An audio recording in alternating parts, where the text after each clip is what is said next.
High all, welcome to competitive cracker. ഞാൻ Chikkumon Philip. അപ്പൊ നമ്മൾ ഇന്ന് എത്തിയിരിക്കുന്നത് നമ്മുടെ KS കാർഡ് JCയുടെ എക്സാം ഡേറ്റ് വന്നു ഫെബ്രുവരി മാസം ആണ് നമ്മുടെ എക്സാം വരുന്നത്.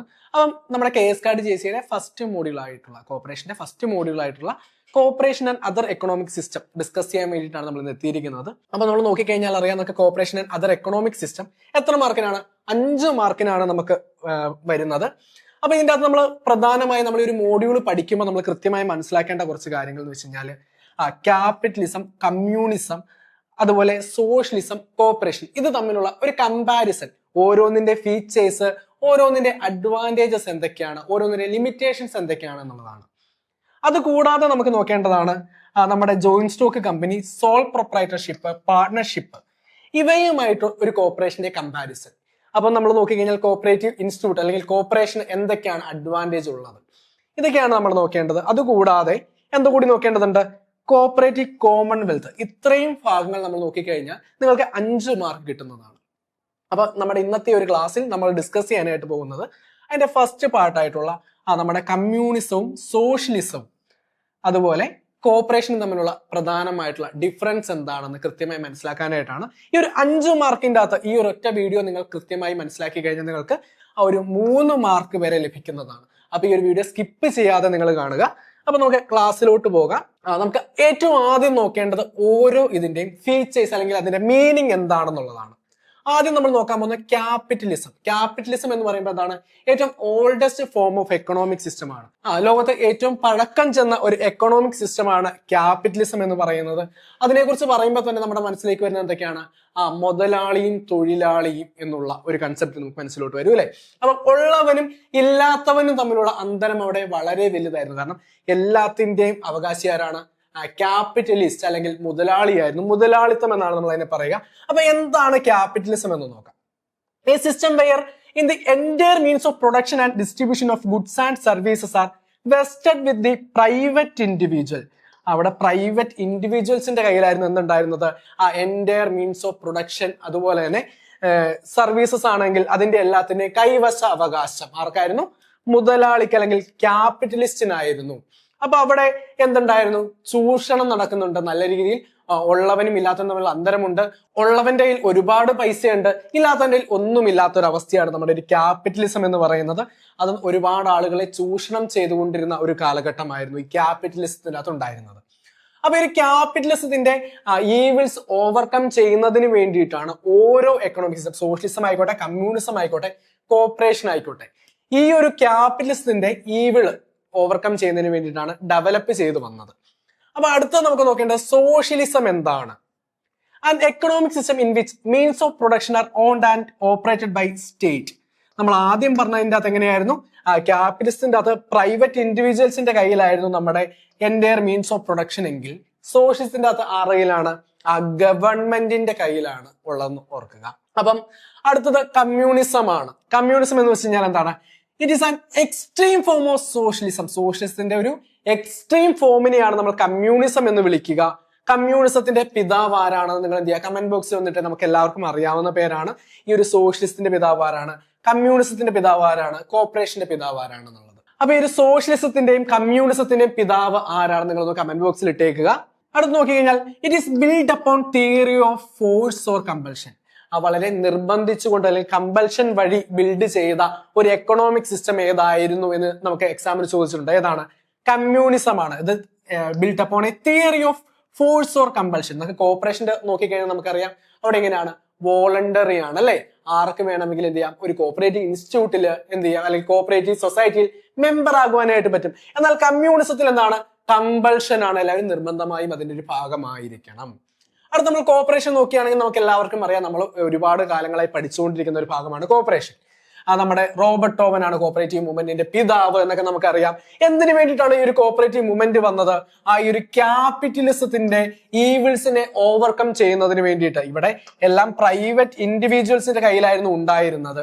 അതുപോലെ തന്നെ പാവങ്ങളെ ചൂഷണം ചെയ്യുന്നുണ്ടായിരുന്നു. അപ്പൊ ഇതിന്റെ എല്ലാത്തിന്റെയും ഈവിൾസ് ഓവർകം ചെയ്യുന്നതിന് വേണ്ടി, അല്ലെങ്കിൽ ഇതിന്റെ എല്ലാത്തിന്റെയും ദൂഷ്യവശങ്ങൾ ഒഴിവാക്കുന്നതിന് വേണ്ടിയിട്ട് ഡെവലപ്പ് ചെയ്തു വന്ന ഒരു എക്കണോമിക് സിസ്റ്റമാണ് നമ്മുടെ കോർപ്പറേഷൻ എന്ന് പറയുന്നത്.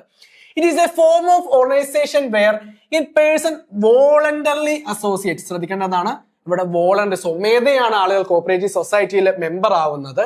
അവരെന്തിനു വേണ്ടിയിട്ടാണ്? They associate together as human beings on the basis of equality for the promotion of economic interest of the members. അവരെന്തിനു വേണ്ടിയിട്ടാണ് ഒരുമിച്ച് ചേർന്ന് അവര് വോളണ്ടറി ആയിട്ട് എന്ത് ചെയ്യുന്നു, ജോയിൻ ചെയ്യുന്നു? എന്തിനു വേണ്ടിയിട്ടാണ്? അവരുടെ ഓരോരുത്തരുടെയും എക്കണോമിക് ഡെവലപ്മെന്റ് അല്ലെങ്കിൽ എക്കണോമിക് നീഡ്സ് ഫുൾഫിൽ ചെയ്യുന്നതിന് വേണ്ടിയിട്ടായിരുന്നു. അപ്പൊ ഒന്നാമത്തെ ഒരു മീനിങ്ങിൽ നിന്ന് തന്നെ നമുക്ക് എന്ത് ചെയ്യാം, അതിന്റെ ഡിഫറൻസ് നോക്കി കഴിഞ്ഞാൽ ഒന്നാമത്തെ ക്യാപിറ്റലിസം എന്ന് പറയുമ്പോൾ പ്രൈവറ്റ് ഇൻഡിവിജ്വൽസിന്റെ കയ്യിലായിരുന്നു എന്ത് ഓണർഷിപ്പ് ഉണ്ടായിരുന്നത്. രണ്ടാമത് നമ്മൾ സോഷ്യലിസം നോക്കുകയാണെങ്കിൽ അവിടെ എങ്ങനെയാണ്, സ്റ്റേറ്റിന്റെ കയ്യിലാണ് എല്ലാ എൻറ്റയർ മീൻസ് ഓഫ് പ്രൊഡക്ഷൻ ഉള്ളത്. ഈ ഒരു കമ്മ്യൂണിസം എന്ന് പറയുമ്പോൾ എന്താണ്, അവിടെ ഒരു എക്സ്റ്റെൻസീവ് ഫോഴ്സ് ഓഫ് അല്ലെങ്കിൽ ഒരു എക്സ്ട്രീം ലെവൽ ഓഫ് എന്താണ് സോഷ്യലിസം ആണ് കമ്മ്യൂണിസം എന്ന് പറയുന്നത്. കോപ്പറേറ്റീവ് സൊസൈറ്റിയിലേക്ക് നോക്കുകയാണെങ്കിൽ അവിടെ എങ്ങനെയാണ്, മെമ്പേഴ്സ് തന്നെയാണ് എല്ലാ അസറ്റ്സിന്റെയും അല്ലെങ്കിൽ എല്ലാത്തിന്റെയും ഓണേഴ്സ് ആയിട്ട് ഉള്ളത്. പിന്നെ നമുക്ക് കഴിഞ്ഞ എക്സാമിന് ചോദിച്ചിരുന്നു, ക്യാപിറ്റലിസവും കോർപ്പറേഷനും തമ്മിൽ ഒരു സിമിലാരിറ്റി ഉണ്ടെന്ന് പറയുന്നുണ്ട്. ഏത് കേസിലാണ് നമുക്ക് ചോദിക്കാറുണ്ട്. ഏത് കേസിലാണ്? ഇവിടെ നോക്കിക്കഴിഞ്ഞാൽ എങ്ങനെയാണ്, പ്രൈവറ്റ് ഇൻഡിവിജ്വൽ എല്ലാവർക്കും എന്ത് ചെയ്യാം, സ്വന്തം പേരിൽ എന്ത് ചെയ്യാനായിട്ട് പറ്റും, പ്രോപ്പർട്ടി ഹോൾഡ് ചെയ്യാനായിട്ട് പറ്റും. ഒരു കോപ്പറേറ്റീവ് സൊസൈറ്റി നോക്കുകയാണെങ്കിൽ ആ കോപ്പറേറ്റീവ് സൊസൈറ്റിക്ക് എന്ത് ചെയ്യാൻ പറ്റും, ആ മെമ്പേഴ്സിന്റെ പേരിൽ അല്ലെങ്കിൽ ആ കോപ്പറേറ്റീവ് സൊസൈറ്റിയുടെ പേരിൽ എന്ത് ചെയ്യാം, പ്രോപ്പർട്ടീസ് അല്ലെങ്കിൽ അസറ്റ് മേടിക്കുവാനായിട്ടും കൈവശം വെക്കുവാനായിട്ട് പറ്റും. അതാണ് ഈ ഒരു ക്യാപിറ്റലിസവും കോർപ്പറേഷനും തമ്മിലുള്ള പ്രധാനമായിട്ടുമുള്ള ഒരു സാമ്യം എന്ന് പറയുന്നത്. ഇനി നമ്മൾ ഓണർഷിപ്പിലേക്ക് പോവുകയാണെങ്കിൽ ക്യാപിറ്റലിസത്തിന്റെ അകത്ത് ഓണർഷിപ്പ് എങ്ങനെയാണ്, പ്രൈവറ്റ് ഓണർഷിപ്പ് ആണ്. മുതലാളിയാണ് എല്ലാ അസറ്റുകളുടെയും ഓണർ ആയിട്ടുള്ളത്. ഇനി സോഷ്യലിസം നോക്കുകയാണെങ്കിൽ എങ്ങനെയാണ്, അവിടെ സ്റ്റേറ്റ് അല്ലെങ്കിൽ ഗവൺമെന്റ് ആയിരിക്കും എല്ലാ അസറ്റുകളുടെയും ഓണർ ആയിട്ടുള്ളത് അല്ലെ. ഇനി കമ്മ്യൂണിസം ആണെങ്കിൽ എങ്ങനെയാണ്, അവിടെ പ്രൈവറ്റ് ഓണർഷിപ്പ് അലോ ചെയ്യുന്നില്ല.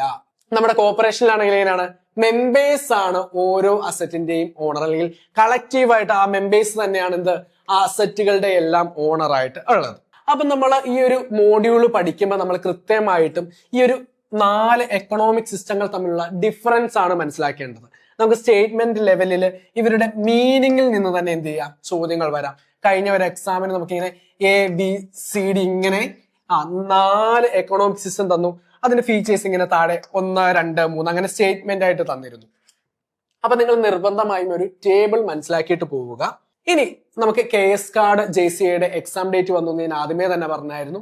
ഇനി കൃത്യമായിട്ട് നിങ്ങൾ പഠിച്ചു പോവുകയാണ് ചെയ്യേണ്ടത്. നമ്മളെ സംബന്ധിച്ച് CSEB എക്സാമിന് പ്രിപ്പയർ ചെയ്തുകൊണ്ടിരുന്ന ആളുകളാണ് എങ്കിൽ നിങ്ങൾക്ക് എന്ത് ചെയ്താൽ മതി, അഡീഷണൽ ആയിട്ട് IT ആൻഡ് സൈബറിലൂടെ കുറച്ച് ഭാഗങ്ങൾ കൂടുതലായിട്ട് പഠിക്കേണ്ടതുണ്ട്. അതുപോലെ കോർപ്പറേഷനൊക്കെ ആണെങ്കിൽ നമ്മൾ CSEB എക്സാമിന് പഠിക്കുന്നത് പോലെ വളരെ വൈഡ് ആയിട്ട് പഠിക്കേണ്ട കാര്യമില്ല. ഞാൻ ആദ്യം പറഞ്ഞ നമ്മുടെ ഒരു ഒന്നാമത്തെ മോഡ്യൂളിന്റെ കാര്യം തന്നെ നോക്കിയാൽ വളരെ ക്രിസ്റ്റൽ ക്ലിയർ ആയിട്ട് എന്താണ് പഠിക്കേണ്ടത് എന്ന് നമുക്കറിയാം. ഇവിടെ നമുക്ക് നോക്കിക്കഴിഞ്ഞാൽ ഓരോ എക്കണോമിക് സിസ്റ്റം അതിന്റെ ഫീച്ചേഴ്സ് എന്താണ്, distinctive features of cooperative organisation, അതുപോലെ തന്നെ ബാക്കിയുള്ള എക്കണോമിക് സിസ്റ്റവുമായിട്ട് ബന്ധപ്പെടുത്തി അവർക്ക് തമ്മിലുള്ള വ്യത്യാസം എന്താണ്, അതുപോലെ partnership, joint stock company, soul proprietorship ഇതുമായി ബന്ധപ്പെട്ട് എന്താണ് ഡിഫറൻസ്, അതുപോലെ ഒരു എന്റർപ്രൈസ് എന്ന നിലയിൽ കോർപ്പറേഷന്റെ ക്യാരക്ടർ എങ്ങനെയാണ്, ഇതൊക്കെയാണ് നമുക്ക് പഠിക്കുന്നത്. കൃത്യമായി നമുക്ക് എന്ത് ഉണ്ട്, കൃത്യമായി പഠിക്കേണ്ട ഏരിയ ഏതാന്ന് നമുക്കറിയാം. ഓരോ ഏരിയയിൽ നിന്നും എത്ര ചോദ്യങ്ങൾ വരുമെന്ന് നമുക്കറിയാം. PSC എക്സാമിന് 1 മാർക്കാണ് ഒരു ക്വസ്റ്റ്യൻ ഉള്ളത് അല്ലെ. ഈ ഒരു മോഡ്യൂൾ നിങ്ങൾ കറക്റ്റ് ആയിട്ട് പഠിച്ചാൽ നിങ്ങൾക്ക് 5 മാർക്കും കിട്ടും. വളരെ ബേസ് ആയിട്ടുള്ള ഭാഗമാണ്. നമുക്ക് എല്ലാവർക്കും തന്നെ അറിയാവുന്ന കോർപ്പറേഷന്റെ ഡെവലപ്മെന്റ് നമുക്ക് അറിയാം. റോബർട്ട് ഓവനിൽ നിന്ന് തുടങ്ങുന്ന ആ ഒരു തുടക്കം, അല്ല എങ്കിൽ cooperation is derived from the Latin word cooperari which means working together. നമുക്ക് എല്ലാവർക്കും കാണാപ്പാടം അറിയാവുന്ന ഒരു സ്റ്റേറ്റ്മെന്റ്. അവിടെ നിന്നും തുടങ്ങി നമ്മുടെ എന്താണ് കോപ്പറേറ്റീവ് കോമൺവെൽത്ത് വരെ നിൽക്കുന്ന ഏറ്റവും ബേസ് ആയ ഭാഗങ്ങൾ പഠിച്ചു കഴിഞ്ഞാൽ നമുക്ക് 5 മാർക്ക് കിട്ടും. ഇങ്ങനെ കോർപ്പറേഷന്റെ എത്ര മോഡ്യൂളാണ് നമുക്ക് ഈ ഒരു KS കാർഡ് JCയുടെ എക്സാമിനുള്ളത്? നമുക്ക് 9 മോഡ്യൂളുകളാണുള്ളത്. ഈ ഒരു 9 മോഡ്യൂളുകൾ നിങ്ങൾക്ക് കൃത്യമായി മനസ്സിലാക്കി പഠിക്കുകയാണ്. ഇപ്പൊ വർക്ക് ചെയ്യുന്ന ആളുകളാണെങ്കിൽ പോലും ദിവസത്തിൽ 1 മണിക്കൂർ മാറ്റി വെക്കുകയാണെങ്കിൽ കൃത്യമായി മനസ്സിലാക്കി എക്സാമുകളൊക്കെ അറ്റൻഡ് ചെയ്തുകൊണ്ട്, നമ്മുടെ മോഡൽ എക്സാമും മോക്ക് എക്സാമുകളൊക്കെ അറ്റൻഡ് ചെയ്തുകൊണ്ട് നെഗറ്റീവ് മാർക്കുകൾ മാക്സിമം ഒഴിവാക്കി നിങ്ങൾക്ക് ആദ്യത്തെ റാങ്കുകളിലോട്ട് എത്തുവാനായിട്ട് പറ്റും. അപ്പൊ നമ്മൾ CCയിൽ പുതിയ KS കാർഡ് JCയുടെ ബാച്ച് ആരംഭിച്ചിട്ടുണ്ട്. അപ്പൊ ഈ ഒരു ബാച്ചിനെ കുറിച്ച് കൂടുതൽ അറിയാനും അതിന്റെ ഡീറ്റെയിൽസിന് വേണ്ടിയിട്ട് എന്ത് ചെയ്യാം, നിങ്ങൾക്ക് ഈ ഒരു നമ്പറിൽ കോൺടാക്ട് ചെയ്യാം. 89 23 1440580. ഈ നമ്പർ നിങ്ങൾക്ക് കോൺടാക്ട് ചെയ്യാനായിട്ട് പറ്റും. അപ്പൊ ഒട്ടും സമയം കളയരുത്, കാരണം നമ്മുടെ മുൻപിൽ ഇനിയുള്ളത് ഡിസംബർ മാസത്തിലെ കുറച്ച് ദിവസങ്ങൾ, ജനുവരി മാസവും ഫെബ്രുവരി മാസവുമാണ്. കൃത്യമായ രീതിയിൽ ഒരു സ്റ്റഡി പ്ലാൻ ഉണ്ടെങ്കിൽ നിങ്ങൾക്ക് ഈ ആദ്യ 2 മാസം കൊണ്ട് നിങ്ങളുടെ പഠനം നിങ്ങൾക്ക് എന്ത് ചെയ്യാൻ പറ്റും, കംപ്ലീറ്റ് ചെയ്യാനായിട്ട് പറ്റും. കാരണം അതിന് പറ്റുന്ന രീതിയിലുള്ള ചെറിയൊരു സിലബസ് ആണുള്ളത്. ഒരുപാട് കാട് കയറി പഠിക്കേണ്ട കാര്യങ്ങളില്ല.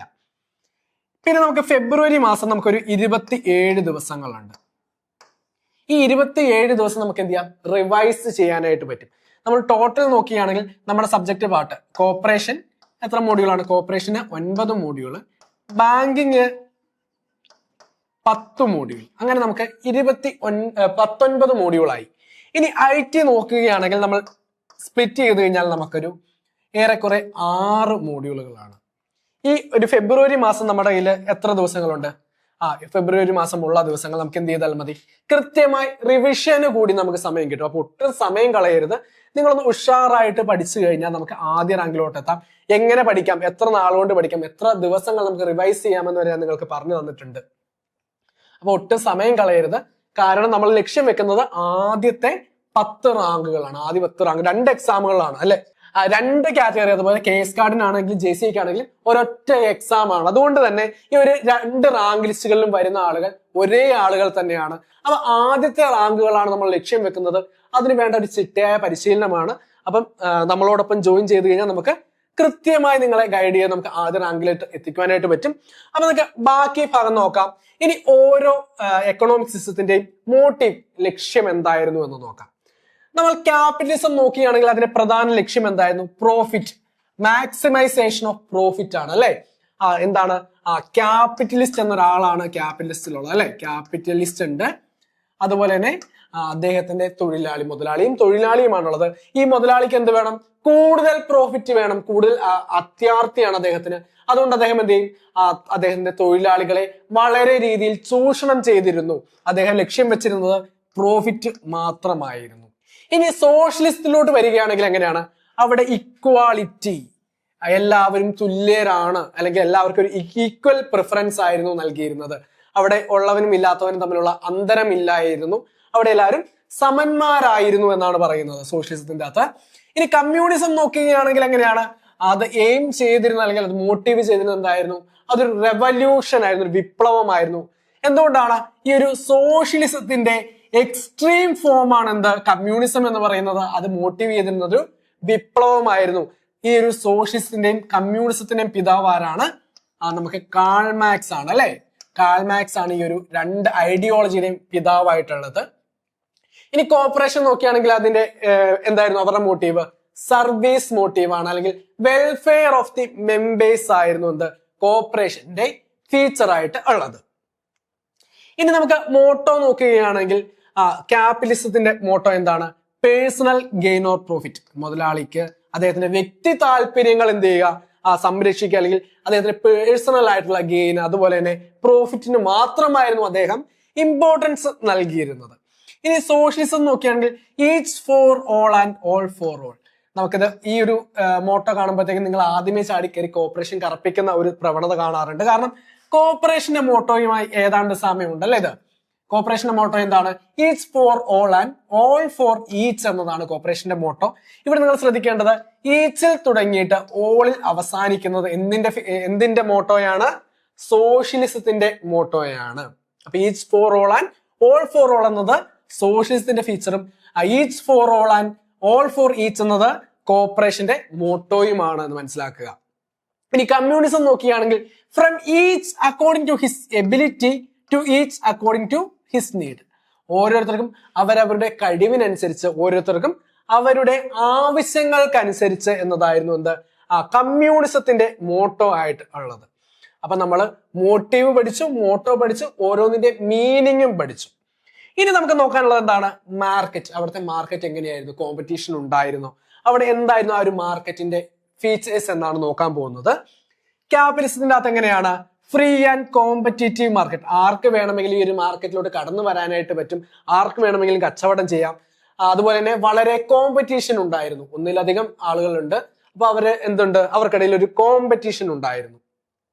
ഇനി സോഷ്യലിസം നോക്കുകയാണെങ്കിൽ എങ്ങനെയാണ്? മാർക്കറ്റ് ഗവൺമെന്റ് കൺട്രോൾഡ് അല്ലെങ്കിൽ സ്റ്റേറ്റ് കൺട്രോൾഡ് ആയിരുന്നു. ഇനി കമ്മ്യൂണിസം ആണെങ്കിൽ community oriented state controlled market ആണ്. സ്റ്റേറ്റ് കൺട്രോൾഡും അതുപോലെ തന്നെ കമ്മ്യൂണിറ്റി ഓറിയന്റഡും ആയിട്ടുള്ള ഒരു മാർക്കറ്റ് ആയിരുന്നു കമ്മ്യൂണിസത്തിലുള്ളത്. ഇനി കോർപ്പറേഷൻ്റെ അകത്താണെങ്കിൽ എങ്ങനെയാണ്? No competition. എന്തുകൊണ്ടാണ് അവിടെ നോ കോമ്പറ്റീഷൻ എന്ന് പറയുന്നത്? അവർ എയിം ചെയ്തിരുന്നത് സർവീസ് ആണ്. അവർക്ക് പ്രോഫിറ്റ് ഒന്നും ആയിരുന്നില്ല അവരുടെ മോട്ടീവ് എന്ന് പറയുന്നത്. അതുകൊണ്ട് തന്നെ അവിടെ എന്തില്ല, ഒരു കോമ്പറ്റീഷൻ ഉണ്ടായിരുന്നില്ല. അവർക്ക് ലക്ഷ്യം ഒന്നു മാത്രമായിരുന്നു. എന്താണ് അവരുടെ പ്രധാന ലക്ഷ്യം എന്ന് പറയുന്നത്? എക്കണോമിക് വെൽഫെയർ അല്ലെങ്കിൽ നമ്മുടെ മെമ്പേഴ്സിന്റെ എക്കണോമിക് ഡെവലപ്മെന്റ് ആയിരുന്നു കോർപ്പറേഷൻ ലക്ഷ്യം വെച്ചിരുന്നത്. ഇനിയിപ്പം ഓരോ ഇതിൻ്റെ അകത്തും പ്രോഫിറ്റ് എങ്ങനെയാണ് വീതം വെക്കുന്നത്? നമുക്കറിയാം, നമുക്ക് ക്യാപിറ്റലിസ്റ്റിന്റെ അകത്ത് ഓണർ എന്ന് പറയുന്ന ഒരാളുണ്ട്, അല്ലെങ്കിൽ മുതലാളി എന്ന് പറയുന്ന ആളുണ്ട്, ക്യാപിറ്റലിസ്റ്റ് എന്ന് പറയുന്ന ഒരാളുണ്ട്. ആ വ്യക്തിയാണ് എന്ത് ചെയ്യുന്നത്? ആ എൻറ്റയർ പ്രോഫിറ്റും എൻജോയ് ചെയ്യുന്നത്. അതിന്റെ ഒരു ബെനിഫിറ്റ് ആർക്കും കിട്ടുന്നുണ്ടായിരുന്നില്ല, അതായത് അദ്ദേഹത്തിന് മാത്രമായിരുന്നു കിട്ടിക്കൊണ്ടിരുന്നത്. ഇനി സോഷ്യലിസ്റ്റിലോട്ട് വരികയാണെങ്കിൽ ഈക്വലി ടു ഓൾ പീപ്പിൾ, ആ ഒരു സൊസൈറ്റിയിൽ ഉണ്ടായിരുന്ന അല്ലെങ്കിൽ ആ ഒരു സ്റ്റേറ്റിലുള്ള എല്ലാവരിലേക്കും തുല്യമായി വീതം വെക്കുക എന്നൊരു കാഴ്ചപ്പാടാണ് നമ്മുടെ സോഷ്യലിസം ലക്ഷ്യം വെച്ചിരുന്നത്. ഇനി കമ്മ്യൂണിസം നോക്കുകയാണെങ്കിൽ unequal distribution of market forces. Unequal distribution of market forces എന്തിന്റെ ഫീച്ചർ ആണ് നമുക്ക് ചോദിച്ചിട്ടുണ്ട്. എന്തിന്റെ ഫീച്ചർ ആണ്? കമ്മ്യൂണിസത്തിന്റെ ഫീച്ചർ ആണ്. ഇനി കോർപ്പറേഷൻ നോക്കുകയാണെങ്കിൽ എങ്ങനെയാണ്? നമുക്ക് എല്ലാവർക്കും അറിയാം കോർപ്പറേഷനകത്ത് എങ്ങനെയാണ് പ്രോഫിറ്റ് വീതം വെക്കുന്നത്? മെമ്പേഴ്സിനിടയിലാണ്. നമ്മൾ പഠിക്കുമ്പോൾ നമുക്കറിയാം പ്രോഫിറ്റ് എങ്ങനെ വീതം വെക്കണം. ആദ്യം നമുക്ക് cooperative education fund, member relief fund, അങ്ങനെ സ്റ്റാറ്റ്യൂട്ടറി ഫണ്ടിലേക്കുള്ള കോൺട്രിബ്യൂഷൻസ് ഒക്കെ ഉണ്ട്. അതിനുശേഷം റിസർവിലോട്ടൊക്കെ കീപ്പ് ചെയ്തതിനു ശേഷം മെമ്പേഴ്സിന് എന്ത് കൊടുക്കും? ഡിവിഡൻഡ് കൊടുക്കും എന്നൊക്കെ നമ്മൾ പഠിച്ചിട്ടുണ്ട് അല്ലെ.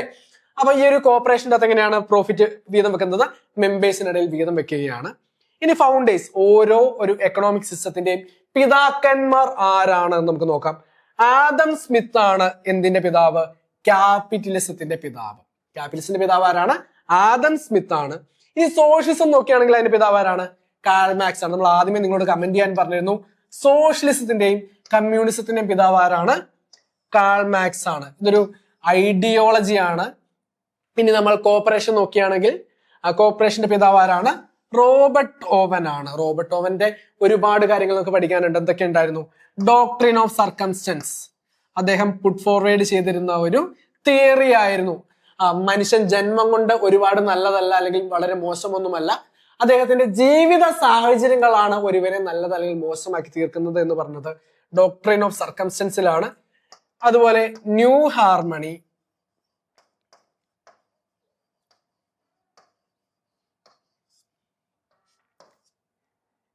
ലേബർ എക്സ്ചേഞ്ച് എന്നൊക്കെ അദ്ദേഹത്തിന്റെ ആശയങ്ങളായിരുന്നു.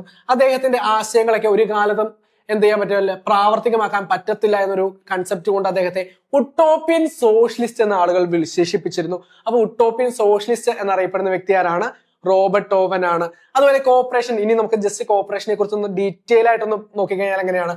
കോർപ്പറേഷൻ ഏത് വാക്കിൽ നിന്നുമാണ് ഡിറൈവ് ചെയ്തിരിക്കുന്നത്? ലാറ്റിൻ വേർഡ് ആയിട്ടുള്ള കോ ഓപ്പററി എന്ന വേർഡിൽ നിന്നാണ്. അതിന്റെ അർത്ഥം എന്താണ്? വർക്കിംഗ് ടുഗെദർ എന്നാണ്. പണ്ട് കാലത്തെ ഒരു കൺസെപ്റ്റ് പ്രകാരം കോർപ്പറേഷൻ എന്ന് പറയുന്നത് ഒരു ബിസിനസ് ആയിട്ടൊന്നും ട്രീറ്റ് ചെയ്തിരുന്നില്ല. എന്നാൽ പുത്തൻ കൺസെപ്റ്റിൽ, മോഡേൺ കൺസെപ്റ്റിൽ കോർപ്പറേഷൻ എന്ന് പറയുന്നത് എന്താണ്? It is A special method of doing business. It is A special method of doing business എന്നതാണ്. അത് കഴിഞ്ഞൊരു എക്സാമിന് ചോദിച്ചിരുന്നു. It is A special method of doing business എന്ന കോർപ്പറേഷനെ കുറിച്ച് കോട്ട് ചെയ്തത് ആരാണെന്ന് ചോദിച്ചിരുന്നു. ആരാണത്? ടി.എൻ. ഹജീലയാണ്. ടി.എൻ. ഹജീലയാണ് കോർപ്പറേഷനെ അങ്ങനെ ഡിഫൈൻ ചെയ്തിട്ടുള്ളത്. അപ്പൊ നമ്മൾ ഈ ഒരു മോഡ്യൂളിൻ്റെ അകത്ത് ഇനി നമുക്ക് നോക്കേണ്ട ഭാഗങ്ങൾ ഏതൊക്കെയാണ്? ഇനി നമുക്ക് നോക്കേണ്ടത് ഓരോ ബിസിനസ്സുമായി ബന്ധപ്പെട്ട് സോൾ പ്രൊപ്രൈറ്റർഷിപ്പ് ഉണ്ട്, അതുപോലെ ജോയിന്റ് ഹിന്ദു ഫാമിലി ബിസിനസിന്റെ നോക്കാനുണ്ട്, അതുപോലെ പാർട്ട്ണർഷിപ്പും കമ്പനി ഇതുമായി ബന്ധപ്പെടുത്തിയുള്ള ഒരു ഭാഗം കൂടി നോക്കിക്കഴിഞ്ഞാൽ നമുക്ക് 5-ൽ 5 മാർക്കും ഉറപ്പിക്കുവാനായിട്ട് പറ്റുന്നതാണ്. ഇപ്പൊ നമ്മളൊരു ഏറെക്കുറെ ഒരു 3 മാർക്കിന് പറ്റുന്ന രീതിയിലാണ്, അല്ലെങ്കിൽ 3 മാർക്കിന് വരുന്ന രീതിയിലുള്ള കാര്യങ്ങൾ നമ്മൾ കൃത്യമായി മനസ്സിലാക്കി. അപ്പൊ നിങ്ങൾ ഈ ഒരു ക്ലാസ് കണ്ടു കഴിഞ്ഞതിന് ശേഷം നിങ്ങൾ ചെറിയൊരു ലെക്ചർ നോട്ട് പ്രിപ്പയർ ചെയ്യുക. ഈ ഒരു ടേബിൾ അതുപോലെ നിങ്ങൾ എന്ത് ചെയ്യുക, ആ ഒരു ബുക്കിലേക്ക് കോപ്പി ചെയ്യുക. അതിനുശേഷം ഓരോന്നിന്റെ മോട്ടീവ് എന്താണ്, അതുപോലെ തന്നെ ഓരോന്നും എന്താണ് ലക്ഷ്യം വെച്ചത്, ഓരോന്നിന്റെ മീനിങ് എന്താണ്, ഇത് നിങ്ങൾ മനസ്സിലാക്കി പോയി കഴിഞ്ഞാൽ നിങ്ങൾക്ക് ഈ ഒരു 5-ൽ 5 മാർക്കും സ്കോർ ചെയ്യാനായിട്ട് പറ്റുന്നതാണ്. അപ്പൊ ഞാൻ പറഞ്ഞതുപോലെ ഒട്ടും സമയം കളയാതെ നിങ്ങൾ എന്ത് ചെയ്യുക, പഠിച്ചു തുടങ്ങുക. കൃത്യമായി സിലബസ് മനസ്സിലാക്കി സിലബസിന്റെ ഓരോ പോയിന്റുകളും കൃത്യമായി മനസ്സിലാക്കി നിങ്ങൾ പഠിക്കുകയാണെങ്കിൽ നിങ്ങൾക്ക് ആദ്യ റാങ്കിലോട്ട് എത്തുവാനായിട്ട് പറ്റും. നമ്മുടെ ടീം ഇവിടെ തയ്യാറായിട്ടുണ്ട്. കാരണം ഈ ഒരു എക്സാമിന് നമ്മൾ പ്രതീക്ഷിക്കുന്ന സ്റ്റേറ്റ്മെന്റ് ലെവൽ ചോദ്യങ്ങളാണ്. ഈ ഒരു സ്റ്റേറ്റ്മെന്റ് ലെവൽ ചോദ്യങ്ങൾ മനസ്സിലാക്കണമെങ്കിൽ അല്ലെങ്കിൽ ആ സ്റ്റേറ്റ്മെന്റ് ലെവൽ ചോദ്യങ്ങൾ കൃത്യമായി ആൻസർ ചെയ്യണമെങ്കിൽ ഒരു ഇൻഡെപ്ത് നോളേജ് നമുക്ക് വേണം. അപ്പൊ നിങ്ങൾ എന്ത് ചെയ്യണം, കൃത്യമായി PDF നോട്ടുകളൊക്കെ റെഫർ ചെയ്ത് ക്യാപ്സൂൾ നോട്ടുകളൊക്കെ നോക്കി നിങ്ങൾ എന്ത് ചെയ്യുക, എക്സാമിന് വേണ്ടിയിട്ട് പ്രിപ്പയർ ചെയ്യുക. അപ്പം നമ്മുടെ ചാനൽ ആദ്യമായിട്ടാണ് നിങ്ങൾ കാണുന്നതെങ്കിൽ നമ്മുടെ ചാനൽ ഒന്ന് സബ്സ്ക്രൈബ് ചെയ്തേക്കുക. അതുപോലെ നമ്മുടെ ഇൻസ്റ്റാഗ്രാം ചാനൽ ഫോളോ ചെയ്യാത്തവരുണ്ടെങ്കിൽ നമ്മുടെ ചാനൽ ഒന്ന് ഫോളോ ചെയ്തേക്കുക. അപ്പൊ ഇതിന്റെ അടുത്ത പാർട്ടുമായിട്ട് നമുക്ക് വീണ്ടും കാണാം. താങ്ക്